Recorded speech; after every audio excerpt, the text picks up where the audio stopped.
zot fa na katon sana na sin Adam na kan hal kadam hu chun boy pa nang kan phil to ne si fa chana rum nak ding ka rum hu chun nang kan phil zai zong ki ba lom nak bia chim kho nun kan chon piak lo si fa nak si se rum nak si se ka pe la lo ka boy pa ka cha I her mi rolin ka chom kau zai cha tia ka ngai di a chun boy pa nang kan lot sual lai Solomon siang prang bantukin ni farol kan pe kau so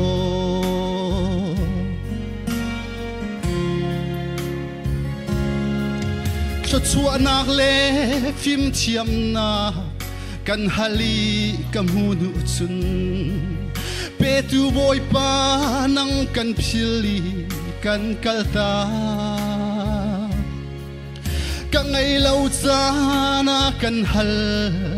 ka ngai nu chun nang kan phia zai zong ki ba lom nak bia chim kho nun kan chon piak lo si fa nak si se rum nak si se ka pe la lo ka boy pa ka cha I her mi rolin ka chom kau zai cha tia ka ngai di a chun boy pa nang kan lot sual lai Solomon siang prang bantukin ni farol kan pe kau so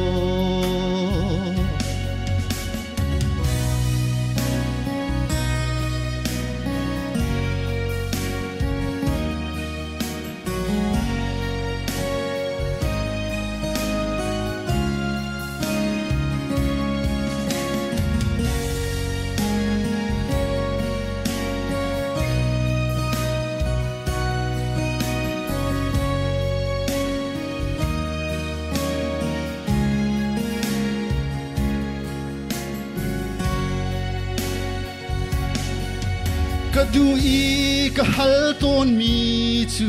phim thiam nak rum nak na le lei nom nak le min than nak na hi an si siman se ka du mi vialte hi valai chil na nak in kai ka cha her big mi chu boy pa beta long asi si fa nak si se rum nak si se ka pe la lo ka boy pa ka cha I her mi rolin ka chom kau zai cha tia ka ngai di a chun boy pa nang kan lot sual lai Solomon siang prang bantukin ni farol kan pe kau so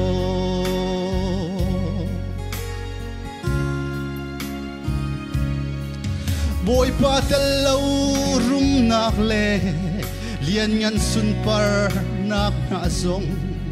sikhate pang par bangin an wai te la boy pa tel chil vialte san tlai lo long te an si zai zong vialte hi boy pa sun par nak cha a si se si fa nak si se rum nak si se ka pe la lo ka boy pa ka cha I her mi rolin ka chom kau zai cha tia ka ngai di a chun boy pa nang kan lot sual lai Solomon siang prang bantukin ni farol kan pe kau so Solomon siang prang bantukin ni farol kan pe kauso